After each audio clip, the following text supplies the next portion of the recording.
Hello Internet, BoneCarlos coming to you live with another video game review. This week we're going to be doing Castlevania Lords of Shadow, brought to you by Flex for Life. He went ahead and suggested this a few months back, and here we go with it. But before that, if you have any suggestions on what game you'd like me to review, go ahead and leave a comment down below and I'll see what I can do. Remember though, it's not going to be any AAA games. So no Call of Duty Black Ops, no Halo Reaches, nothing of that nature. You know what I'm talking about. Underselling or underappreciated or underperforming games is what I'm primarily looking for. So if you'd like, leave a comment down below. And like I said, I'll see what I can do. So without further ado, let's get started on this game. Like I said before, it's going to be Castlevania Lords of Shadow. Pretty standard third-person action-adventure game. And this is pretty much a straight reboot of the series. And it comes at pretty much a time where all other games are doing the same thing. I know Lara Croft is coming out with hers pretty soon.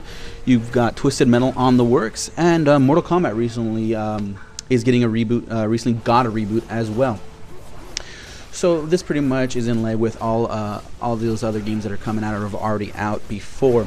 So as you can see, pretty standard stuff, pretty much standard action adventure game a la God of War and Bayonetta. Not as extreme as Bayonetta, but you know, still quite fun. And what I like about this game, it pretty much did away with all the menu inventory system. So you're not going to go into a menu and look and see how many items you have before you can use them. I mean, yeah, you can do that, but it's pretty much all on screen for you. You have your life bar, big green thing top left, experience points that you could use for combos, more on that later, right underneath it. And you have your items up, down, left, right on the D-pad to be able to use them.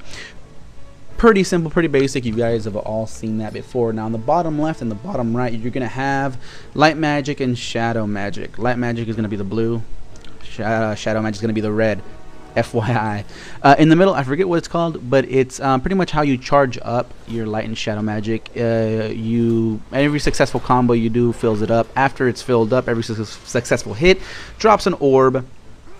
And you use it to fill up your shadow and light magic. As you can see, it goes up and down. So if you get hit, you start all over. But if you do a pretty big combo, it fills up pretty quickly. Now, light magic, you pretty much use it to heal yourself. There are certain combos that you can only do while in shadow magic. Now, conversely, light magic heals you. Now, conversely, shadow magic does greater damage than light magic, but doesn't heal you. So it's pretty straightforward, pretty obvious.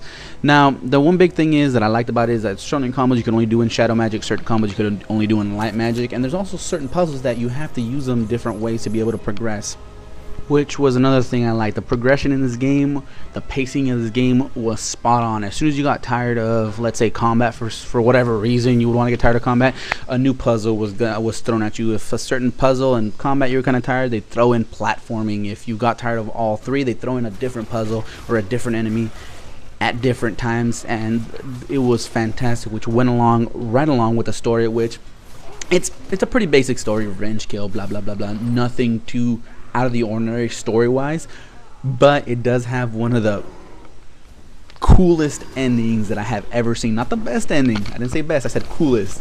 So for that ending alone, I would recommend buying this game because the ending was just so damn cool. Now, given all that, you have your great mechanics. Everything works pretty well. Everything is pretty straightforward. Everything just feels natural, intuitive, especially when you're doing the combos. Change the combos midstream. Being able to block, counter, etc., etc., is very important. And the reason it is because this game, it holds your hand on easy mode. I mean, all games are going to hold your hand on easy mode. But once you get up to normal and hard, it's pretty much gloves off, and it becomes pretty much a very difficult game. You have to have your timings down on your combat.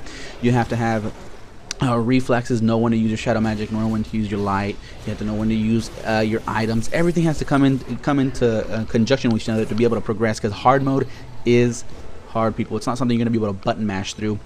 But you know, and if that's something you don't really want out of this game, you just want something to be able to just enjoy the game, then go ahead and put it on easy or medium and it'll do just fine, because one thing you will want to enjoy is the visuals. I mean, the character models are pretty straightforward, pretty nothing too fancy, but the scenes are gorgeous. The music was done by an 120-piece orchestra, and as you guys can imagine, a 120-piece orchestra sounds pretty good. I mean, it's no Lady Gaga, but you know, it's up there.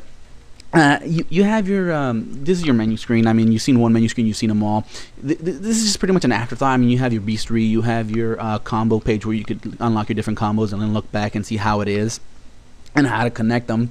But it's all, since it's, you honestly, you really don't need, aside from buying and upgrading your powers and your weapons and whatnot, you really don't need a menu system. Everything's pretty much up there for you on the main screen. So my final judgment on this game would be a definite buy. Go out there, buy this for you. You have great replay values, not only on the fact that you go back and redo previous missions to get the 100% completions, but you also still have your previous weapons. So why not go through, mow through those enemies, have some fun.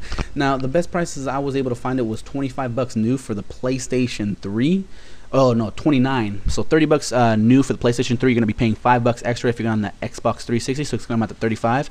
It's 25 used for either system on GameFly. 20 for the PS3 used on Amazon. So there you go. I would definitely recommend a definite buy on this game. A definite buy for pretty much anyone that enjoys a video game.